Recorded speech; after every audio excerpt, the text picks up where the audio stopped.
अन्नदाता। पग पग पर है संग तुम्हारे अन्नदाता। लहू किसानों का बन के पसीना सींचता है धरती का सीना। मेहनत का तेरी हक दिलवाने, नई तकनीक नई खोज बताने। पशुधन को गुणवान बनाना, पौध सुरक्षा को सिखलाना, खेती के सब गुर समझाने, भारत का सरताज बनाने। आठों पहर है संग तुम्हारे अन्नदाता अन्नदाता। नमस्कार, मैं श्वेता भट्टाचार्य आप सभी दर्शकों का अन्नदाता कार्यक्रम में स्वागत करती हूं। हर रोज की तरह कार्यक्रम में हम लेकर आते हैं खेती बाड़ी से जुड़ी हुई बहुत सी लाभकारी जानकारियां। तो चलिए सबसे पहले देखते हैं क्या है विशेष आपके लिए आज के कार्यक्रम में। अधिक उत्पादन हेतु प्याज की रोपाई विधि पर जानकारी। दुधारू पशुओं में थनैला रोग की समस्या एवं निदान।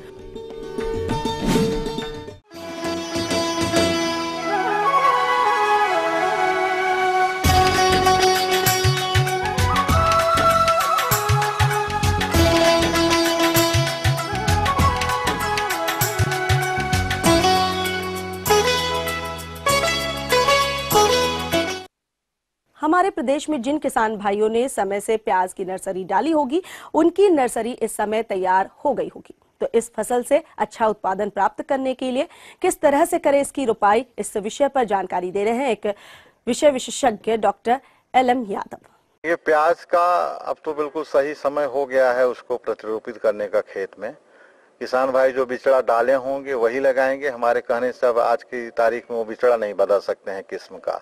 लेकिन अमूमन जो हम लोगों ने यहाँ अनुभव किया है और प्रयोग करके जो देखा है, तो एग्री फाउंड डार्क रेड ये सबसे नंबर 1 बरसात के लिए उपयुक्त किस्म है। और दूसरा है N53। तो अगर इन दो किस्मों से किसान भाई अपना बिचड़ा डाले होंगे तो उनका बेस्ट होगा।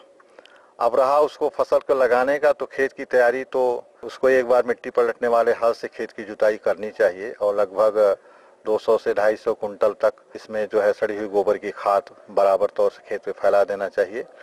फिर जो है उनको 120 केजी नाइट्रोजन, 80 केजी फास्फोरस और 80 केजी पोटास एक हेक्टेयर के लिए हम लोग अनुशंसा करते हैं। और 30 से 40 केजी जो है वो सल्फर दिया जाता है। तो इसमें से आधा जो नाइट्रोजन है, पूरा फास्फोरस, पूरा पोटास और सल्फर को मिला करके खेत की अंतिम जुताई जब हम करते हैं, 1-2 बार कल्टीवेटर चलाते हैं, बाटा चला के समतल करके फिर क्यारियों में खेत को बांट लेते हैं। फिर जो उर्वरक है उन्हीं क्यारियों में ही वो बराबर देना चाहिए। फिर बिचड़ा आपका तैयार है। कोशिश करनी चाहिए कि उसको हम दोपहर के बाद लगाएं।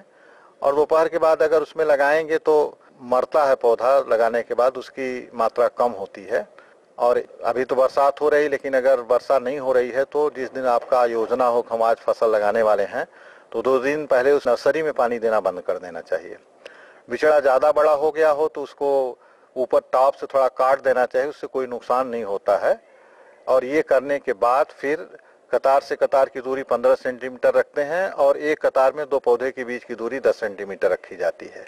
तो इस तरीके से हम उसमें पौधे को प्रतिरोपित करते हैं। अगर वर्षा नहीं हो रही है तो हल्की सिंचाई इसमें करना चाहिए। ऐसे खेत का चयन करें जहाँ वर्षा होने पर पानी नहीं भरे और बराबर खेत से पानी बाहर अपने आप जाता रहे। उसका ड्रेनेज का अच्छा व्यवस्था करना पड़ेगा। फिर उसमें सामान्यतया जो है एक सामान्य रूप से अगर कोई सीरियस बीमारी नहीं है तो अनुशंसा हम ये करते हैं कि करीब 2 से 2.5 ग्राम जो है इंडोफिलियम 45 और लगभग 2 ग्राम के आसपास मैलाथियान, इसको 1 लीटर पानी में घोल करके 15 दिन के अंतराल पर इसका छिड़काव करते रहना चाहिए। तो मुख्यतया देखने में ऐसा आया कि फसल में कोई कीड़े या बीमारी की समस्या नहीं आती है। लेकिन किसान भाइयों को ध्यान रखना होगा कि खेत में पानी रुकना नहीं चाहिए, पानी बराबर जाता रहे। और उर्वरक में जो 60 केजी नाइट्रोजन बचता है उसको 2 महीने में 2 हिस्से में फिर प्रयोग करना चाहिए टॉप ड्रेसिंग के रूप में। क्योंकि 60 दिन के बाद हम प्याज की खेती में उर्वरक देने की हम अनुशंसा नहीं करते हैं। तो सामान्य यही चीजें हैं जो किसान भाइयों को ध्यान रखना होगा, जिससे उनकी पैदावार अच्छी होने के लिए फसल अगर स्वस्थ होगी तो अच्छी पैदावार ले सकते हैं।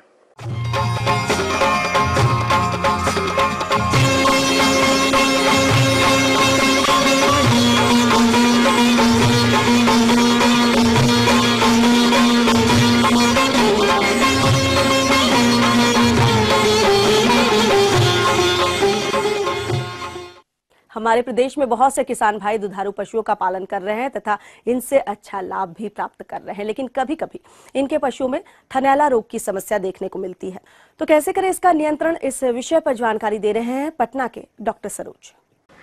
आज हम लोग एक बहुत ही महत्वपूर्ण विषय पर चर्चा करने जा रहे हैं और वो है थनैला रोग। ये दुधारू पशुओं में होने वाला अत्यंत ही संक्रामक रोग है और ये थनैला रोग के कारण पशुओं में दूध का उत्पादन जो है बिल्कुल कम हो जाता है और हमारे किसान भाइयों को बहुत ज़्यादा क्षति होती है। तो इस रोग का कारण एक तरह का जीवाणु होता है जिसका नाम स्ट्रेप्टोकोकस और स्टाफाइलोकोकस नाम की प्रजाति की जीवाणु है, जो मुख्यतः ये थनैला रोग पैदा करते हैं। इसके अलावा कुछ फंगस और कुछ वायरसेस भी हैं जो थनैला रोग पैदा करने में जो है सहायक होते हैं। और दूसरी बात है, जो गंदे हाथ से लोग दूध दूहते हैं वो भी एक बहुत बड़ा कारण है थनैला होने का, और गलत तरीके से दूध निकालने से भी थनैला पशुओं में होता है। तो किसान भाइयों, जब भी कभी आपको थनैला के लक्षण दिखाई पड़े तो आप निकटतम पशु चिकित्सा पदाधिकारी से संपर्क करके उसका उपचार कराएं। इसका लक्षण बता देते हैं। दो रूप में ये बीमारी सामने आता है। एक होता है एक्यूट फॉर्म, जिसमें कि पशुओं को थन में या बाट में अचानक से परिवर्तन आ जाता है, बाट में सूजन हो जाता है और वो आकार में बढ़ जाता है, लाल रंग का हो जाता है और पशु जो है उस बाट को हाथ लगाने नहीं देती है या लात चलाती है। तो इस तरह से ये तीव्र रूप का हो गया। दूसरा होता है क्रोनिक फॉर्म, जिसमें कि दूध में परिवर्तन दिखाई पड़ता है, दूध फटा फटा सा आता है, दूध में कमी आ जाती है। इसके अलावा दूध में रक्त या मवाद भी निकलता है और दूध का जो है खारापन बढ़ जाता है। इन सभी लक्षणों को देखकर आप तुरंत इलाज शुरू करा देंगे तो थनैला का इलाज संभव है। इलाज के रूप में इसमें एंटीबायोटिक्स का प्रयोग किया जाता है, जो कि पशु के शरीर के भार के हिसाब से दिया जाता है। एंटीबायोटिक्स में सेफालोस्पोरिन ग्रुप की दवाएं काफ़ी लाभदायक होती हैं, जो कि टाइजोबैक्टम या सल्बैक्टम के द्वारा साथ में कॉम्बिनेशन में जो एंटीबायोटिक्स होते हैं वो ज़्यादा लाभकारी होते हैं। और इसके अलावा कुछ और भी सहायक दवाएं और डायरेक्ट जो है थन के अंदर में भी एंटीबायोटिक्स चढ़ाना ज़्यादा लाभकारी होता है। तो किसान भाइयों, जब सबसे आवश्यक बात है कि अपने गौशाला में साफ़ सफाई बनाए रखें और गंदगी न होने दें। पशु को दूहने के बाद पशु को तुरंत बैठने न दें, क्योंकि अगर पशु दूहने के बाद बैठती है तो उसका बाट का मुंह खुला होता है और उस परिस्थिति में जीवाणु आसानी से अंदर प्रवेश कर जाते हैं।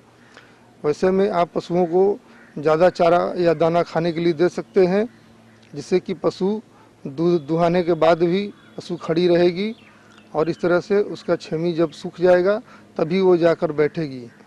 तो इन सभी छोटी मोटी बातों पर अगर आप ध्यान देंगे तो आपका पशु थनैला रोग से मुक्त रहेगा और आप अपने पशुओं से अधिकतम उत्पादन प्राप्त कर सकेंगे। ये थी कुछ उपयोगी जानकारियां। अब लेते हैं एक छोटा सा ब्रेक, जल्द लौटेंगे और कार्यक्रम में आगे है महत्वपूर्ण जानकारियां। बने रहिए हमारे साथ। बेबी कॉर्न और स्वीट कॉर्न की खेती पर सफल किसान की कहानी।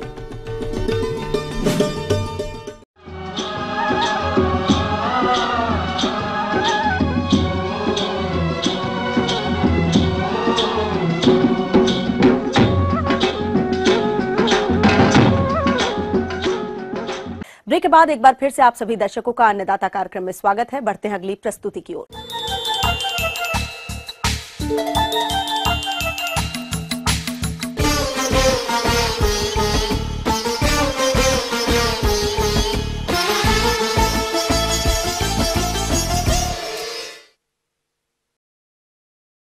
हमारे देश में जहां खेती को घाटे का सौदा माना जाता है और देश में हर साल हजारों किसान तंगहाली से मजबूर होकर आत्महत्या तक कर लेते हैं, वहीं एक छोटे से किसान कंवल सिंह ने अपनी मेहनत और आधुनिक खेती को अपनाकर अपनी आमदनी लाखों रुपए कर ली है। देश में ही नहीं, अब कंवल सिंह की पहचान विदेशों में भी प्रगतिशील किसान के रूप में हो रही है। हर साल विदेशी किसान उनके पास आकर बेबी कॉर्न और स्वीट कॉर्न के उत्पादन की जानकारी लेते हैं।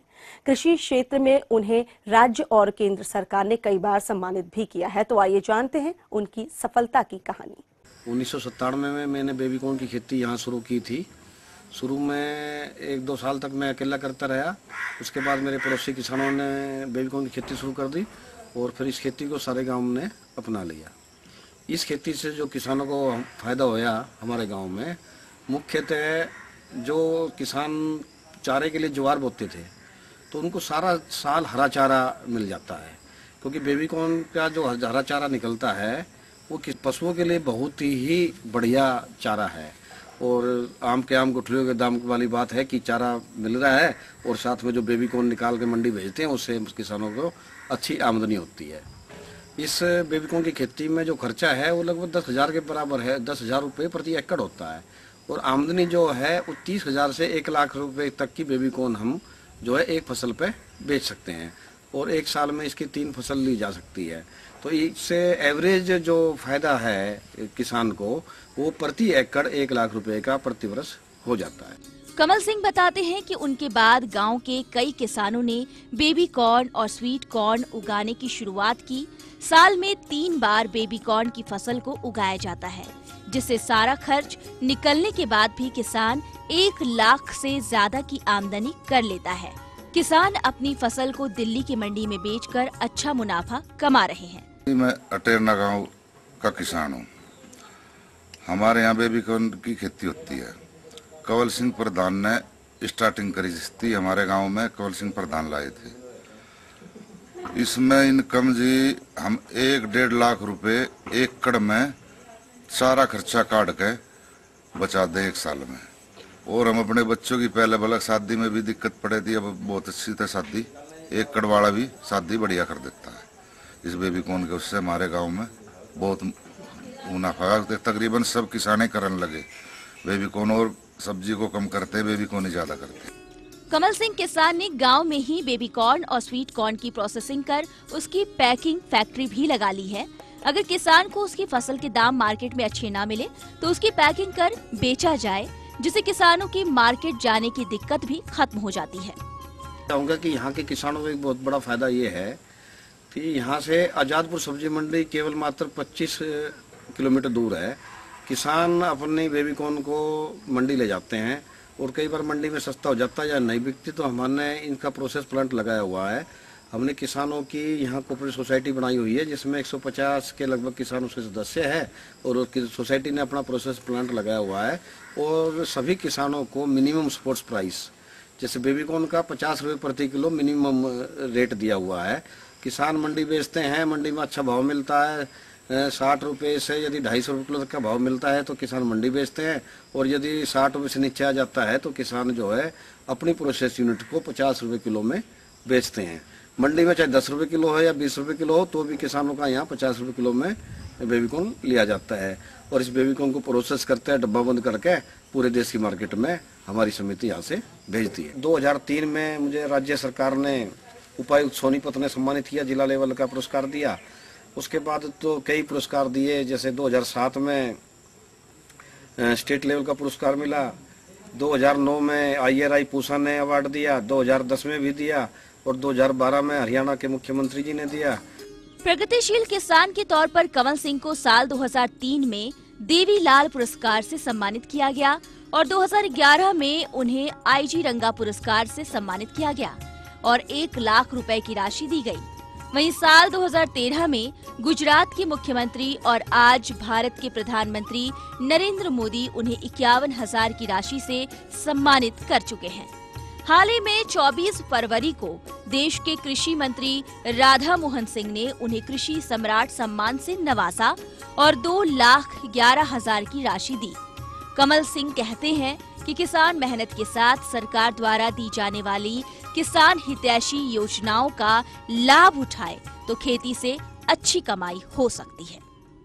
आगे और भी है कुछ रोचक जानकारियां, पर यहाँ पर रुकेंगे एक और कमर्शियल ब्रेक के लिए। जल्द हाजिर होते हैं।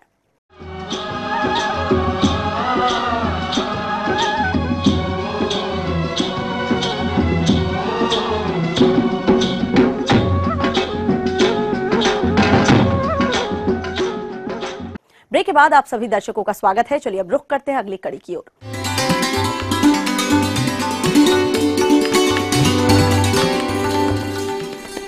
अन्नदाता हेल्पलाइन निशुल्क फोन संपर्क सेवा के माध्यम से आपके द्वारा पूछे गए प्रश्नों में से एक या दो महत्वपूर्ण प्रश्नों को हम अपने कार्यक्रम में शामिल करते हैं। इसी के तहत आज का चयनित प्रश्न और उसका जवाब इस प्रकार है। निःशुल्क अन्नदाता हेल्पलाइन में आज हमने जिस प्रश्न को शामिल किया है उससे पूछा है जिला नालंदा के कुलदीप शर्मा ने।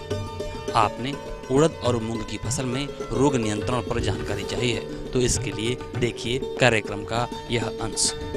प्रमुख जो बीमारियां हैं उनमें खास तौर से एक जो विषाणु जनित रोग है जिसको कहते हैं हम लोग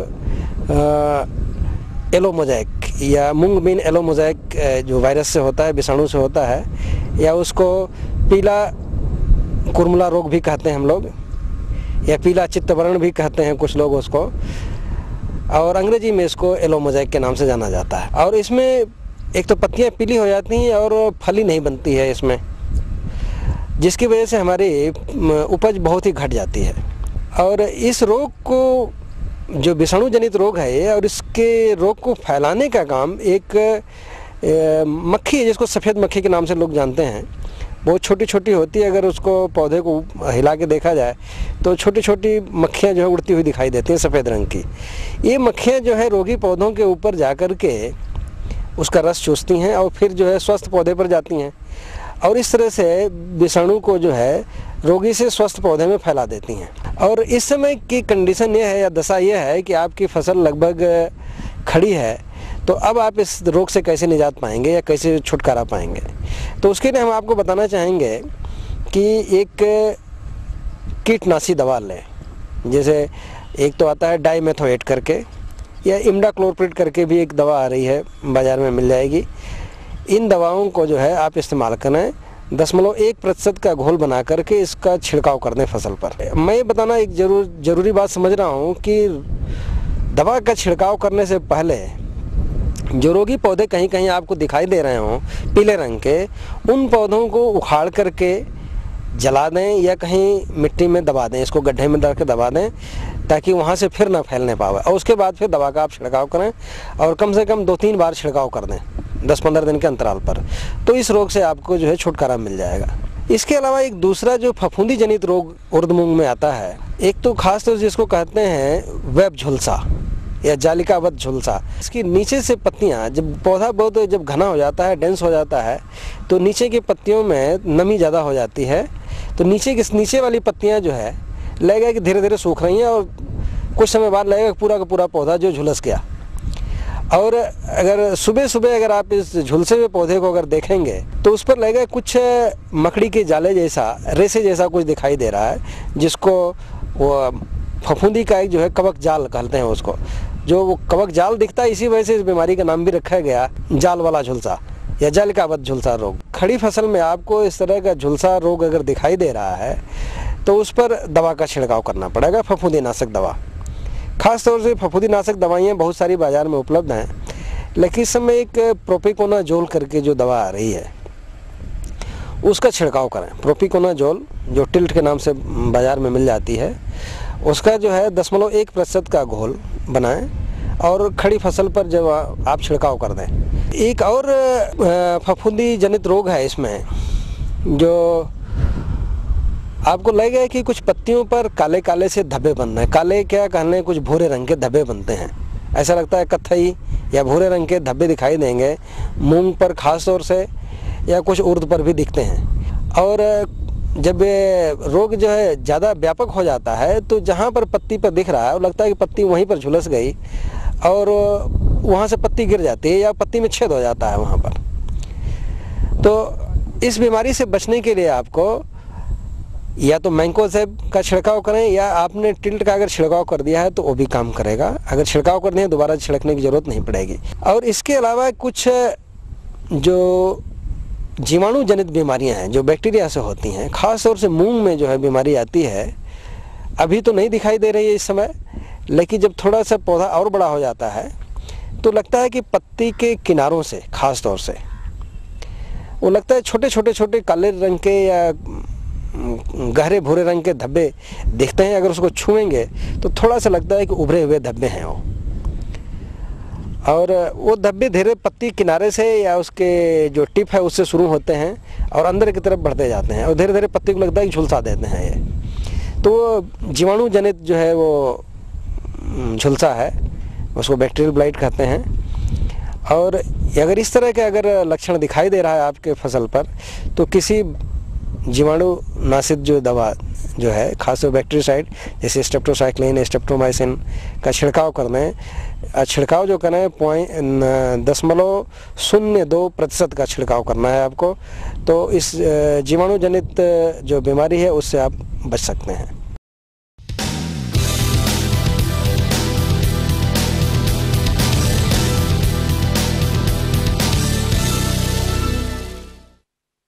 राज्य के विभिन्न मंडियों में कृषि उत्पादों के चढ़ते उतरते बाजार भाव की संक्षिप्त जानकारी इस प्रकार है।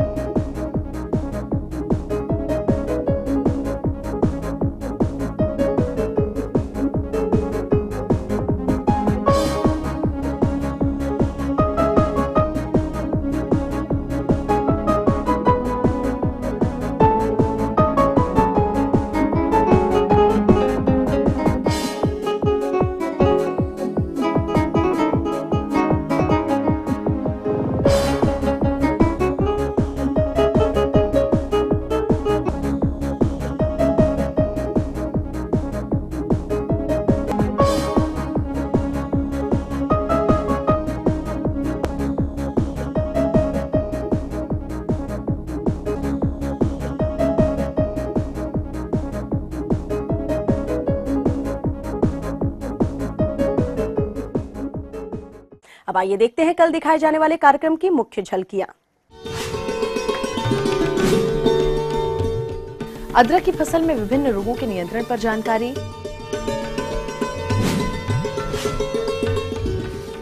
अधिक उत्पादन प्राप्त करने हेतु गाजर की बुआई विधि। हम ये उम्मीद करते हैं कि आज का कार्यक्रम आप सभी दर्शकों के लिए उपयोगी रहा होगा। किसान भाइयों, अन्नदाता आपकी सेवा के लिए संकल्परत है। कृषि संबंधित समस्या और सुझाव के लिए आप हमें इस पते पर संपर्क कर सकते हैं।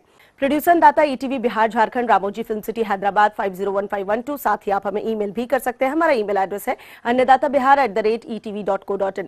इसके अतिरिक्त आप हमें निःशुल्क हेल्पलाइन नंबर 180010845999 पर सोमवार से शनिवार सुबह 10 से शाम 4 बजे के बीच संपर्क कर सकते हैं।